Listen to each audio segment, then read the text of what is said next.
কতটা চাল কতটা ডাল কোন পরিমাপে নিয়ে আর এই রকম সুন্দর ক্রিস্পি ধোসা তৈরি করতে পারবে আর ধোসার ব্যাটারটা কতদিন পর্যন্ত সংরক্ষণ করতে পারবে, এই সমস্ত টিপস আজকে এই রান্নাটার মধ্যে আমি বলে দেব। নিয়েছি 3 কাপ চাল, মানে সেদ্ধ চাল, যে চাল দিয়ে আমরা ভাত খাই। নিয়েছি সেই কাপেরই 1 কাপ বিউলির ডাল, 2 চামচ ছোলার ডাল, আর নিয়েছি 1 চামচ মেথি। সেগুলোকে খুব ভালো করে জল দিয়ে 3 থেকে 4 বার ধুয়ে নিতে হবে যতক্ষণ না জলটা স্বচ্ছ হচ্ছে। এবার এই ডাল চালটাকে 5 ঘন্টা ভিজিয়ে রাখবো। 5 ঘন্টা কিন্তু অবশ্যই ভেজাতে হবে। 5 ঘন্টা পরে এই সমস্ত চাল ডালের ভেজানো মিশ্রণটাকে আমাদের পেস্ট করতে হবে। এইখানে তোমার যতটা পরিমাণ জল দিয়েছি সেই জলটা দিয়েই কিন্তু পেস্ট করে নিতে হবে, জল ছাড়া নয়। সুন্দর করে এটাকে পেস্ট করতে হবে। আমি যতটা চাল ডাল নিয়েছিলাম তা কিন্তু আমি প্রায় 3-4 বারেই বেটে নিয়েছি।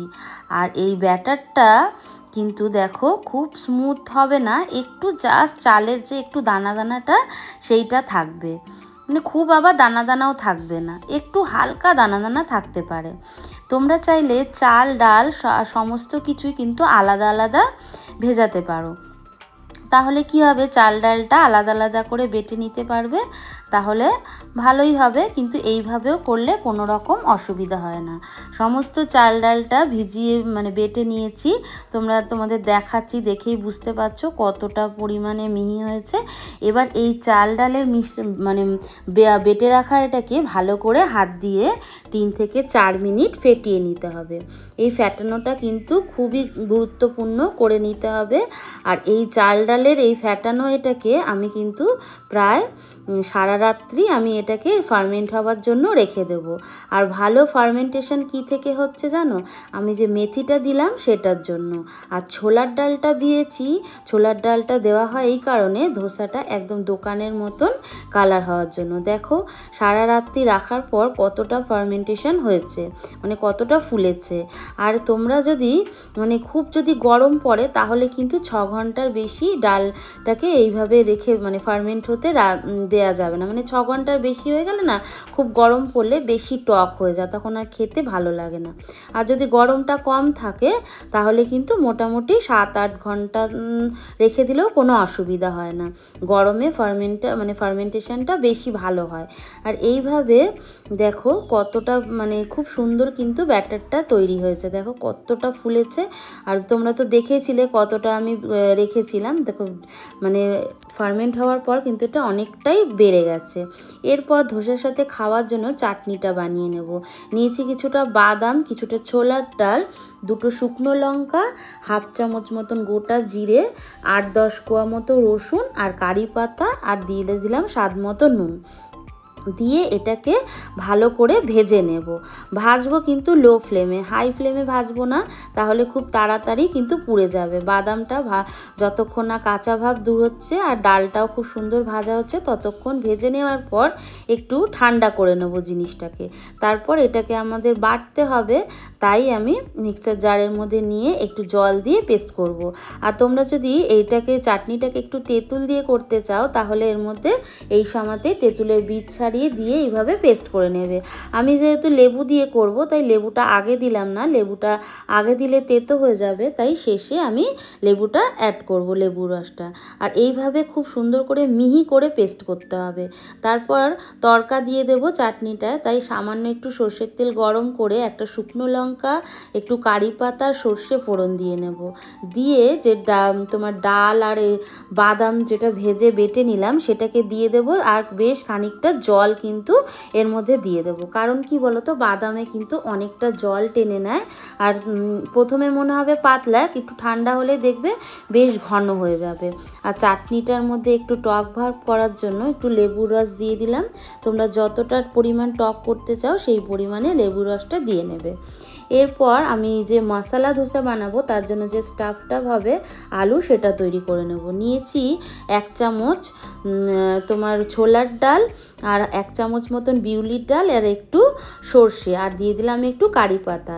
ফোড়নটা একটু ভাজা ভাজা হলে দিয়ে দেব বেশ খানিকটা পেঁয়াজ। পেঁয়াজটা সাথে দিয়ে দেবো একটু কাঁচা লঙ্কা কুচি, আর আদা আমি একটু গ্রেট করে দিয়ে দেবো। এখানে গ্রেট করা আদাটাই কিন্তু ভালো লাগে, আদা বেটে দেওয়া যাবে না, গ্রেট করে দিলেই ভালো হবে। এবার এটা গ্রেট করা আদাটা এর মধ্যে ভালো করে দিয়ে দিলাম। এই 1 ইঞ্চির থেকে একটু কম আদা এখানে ব্যবহার করেছি, দিয়ে একটু নাড়াচাড়া করে নেব।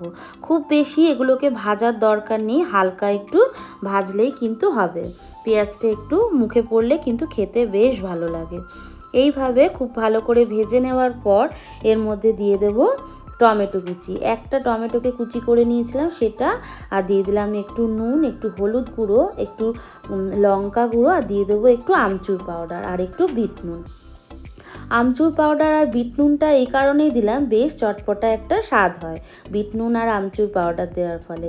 এরপর দেখো আলু, বেশ কয়েকটা আলু আমি সেদ্ধ করে নিয়েছিলাম, সেই আলুটাকে একটু ভালো করে মেখে নিচ্ছি যাতে একটু গাঁট না থাকে। ভালো করে মেখে নেওয়ার পর এদিকে আমি ওইটাও কিন্তু ভাজতে বসিয়ে রেখেছি। মোটামুটি যখন এটা একটু ভাজা হয়ে যাবে মশলাটা, খুব বেশি বললাম তো ভাজার দরকার নেই, পেঁয়াজটা একটু মুখে পড়লে ভালোই লাগে। এরপর কি করব, মেখে রাখা আলুটা এর মধ্যে দিয়ে দেব। মেখে রাখা আলুটা এর মধ্যে দিয়ে একটু নাড়াচাড়া করে নেব, মানে মশলার সাথে ভালো করে মিশিয়ে নেব। মেশাতে মানে ভালো করে একটু কষিয়ে নিলে কি হবে, খেতে বেশ ভালো লাগবে। এভাবে ভালো করে পুরটা রেডি করব। ভালো করে ভাজলে পরে স্বাদটা কিন্তু খুব সুন্দর আসে।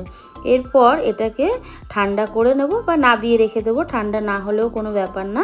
এরপর যে দেখো আমি যে চাল ডালের যেটা বেটে রেখেছিলাম, সেটা যেহেতু আমি এতটা করব না, তাই এর মধ্যে থেকে কিছুটা নিয়ে নেব।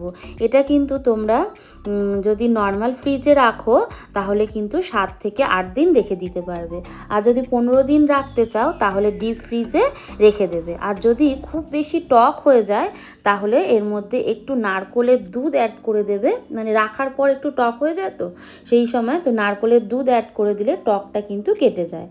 আগে কিন্তু নুন ব্যবহার করিনি, পরে একটু নুন দিয়ে ব্যাটারটা যেহেতু ঘন ছিল একটু জল দিয়ে ব্যাটারটাকে একটু পাতলা করে নিলাম।